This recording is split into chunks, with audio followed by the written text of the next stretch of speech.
Thank you, Ryan. And thank you, Boston, for being so kind to us today.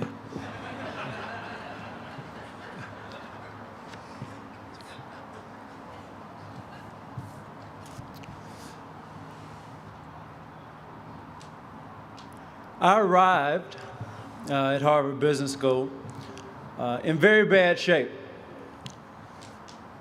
I arrived 4 years after applying as a member of the final internship class at Lehman Brothers, where they fired 3,000 people in my first week.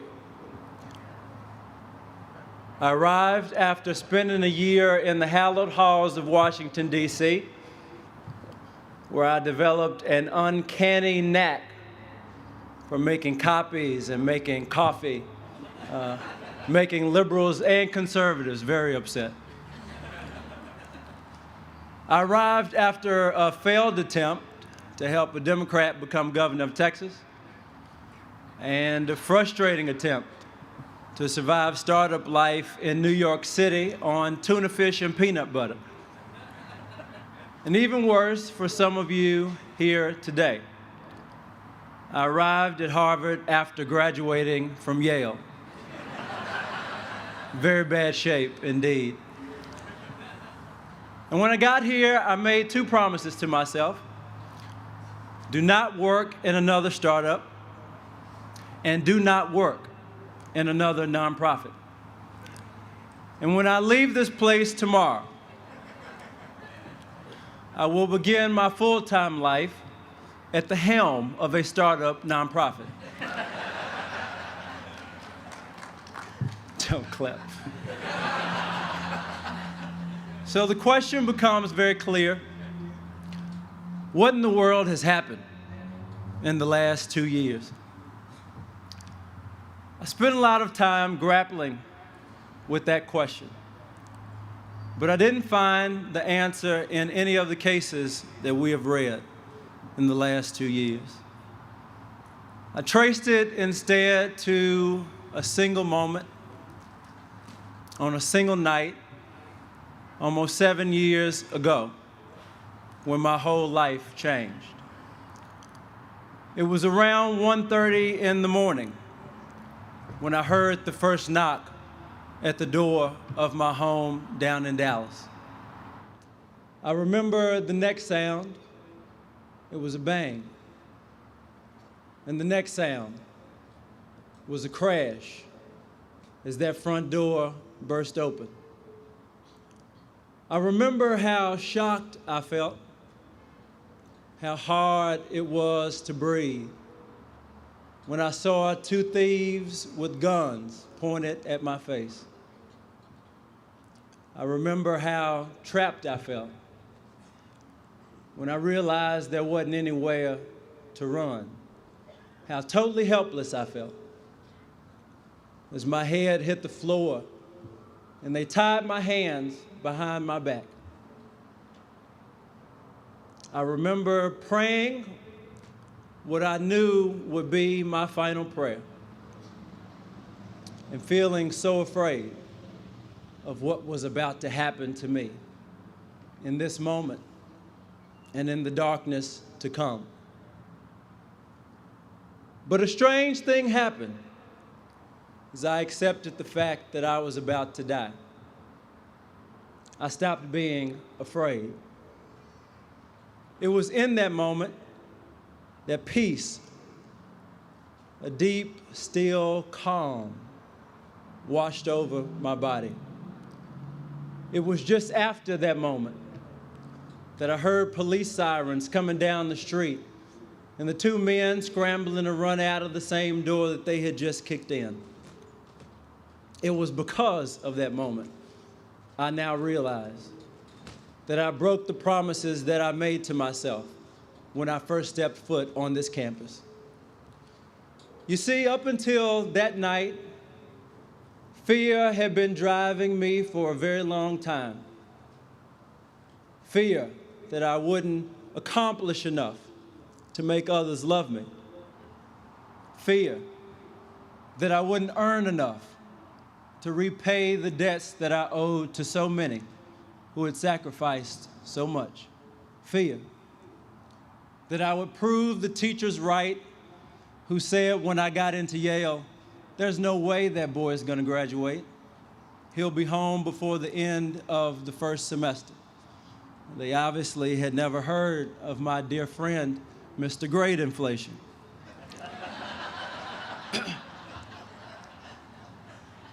This fear drove me to go harder, to go higher.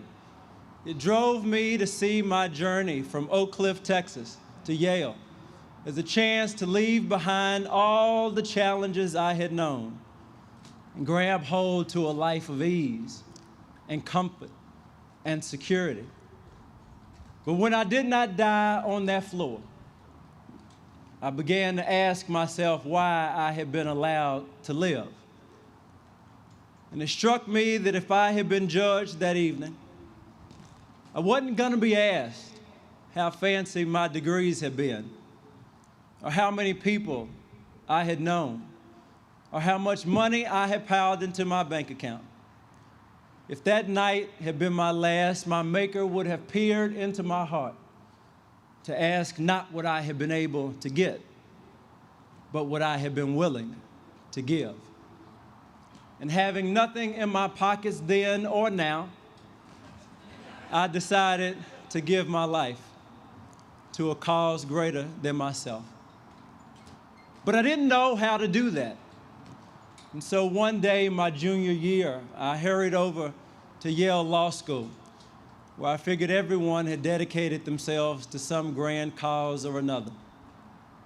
And the speaker that day was a lawyer, but he had come to give a very surprising message. If you wanted to change the world in the 20th century, he said, you had to go to law school. That's funny. But in the 21st century, if you want to change the world, go to business school. And so the next chance I got, I applied to this place, to Harvard. I thought it was the only thing to do because I had read an old New Yorker interview with Peter Gomes, the iconic minister of Memorial Church, in which he said, I quote, "This university was founded by Puritans fleeing England to create a new world order. They hoped that the world would reform itself in the light of New England. The light of New England was Boston. The heart of Boston was Cambridge. And the center of Cambridge was Harvard. Therefore, Harvard is the light of the world. And you stand in an unbroken procession stretching all the way back to Moses, who would himself have come to Harvard." If it was good enough for Moses, I thought, it was good enough for me. So here I came after my own years in the desert, tired, frustrated, ready for an easier path. Some of you may have felt the same way. But something about this place, something about the last 2 years, convinced us to turn away from those paths and believe that there was a better, higher, harder way to go. It wasn't that Harvard Business School changed who we were. No, instead, I think it reminded us who we could be. It reminded us that we didn't have to wait until we were rich or powerful or until we actually knew finance to make a difference. We could act right here, right now.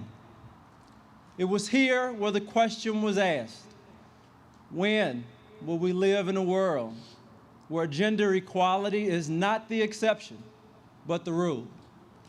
And it was our Women's Student Association and our ambassadors who raised their voices to say, right now. It was here where the call for help rang out.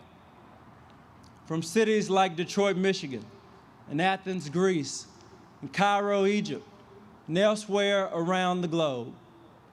And it was our classmates who raised their hands to say, I'm coming right now.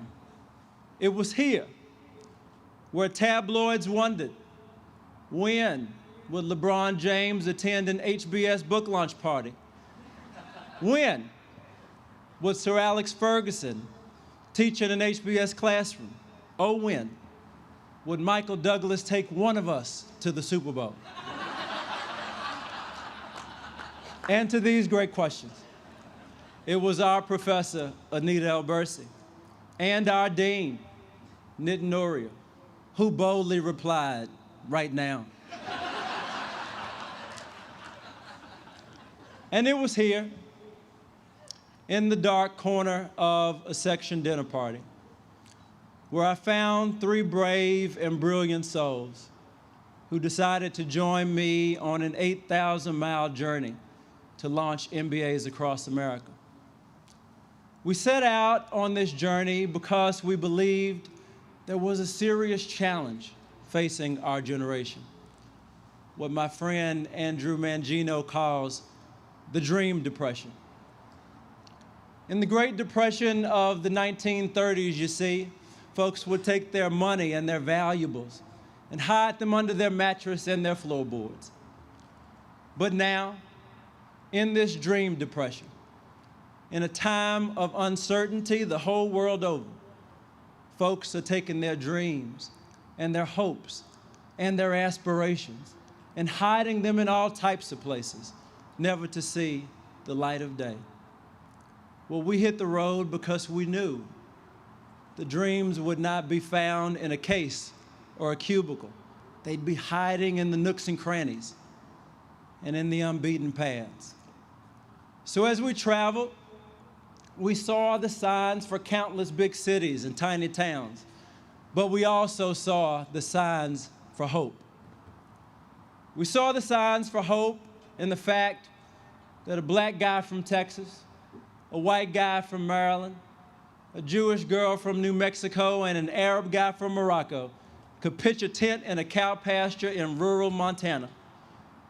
We realized that night that we were all in this together.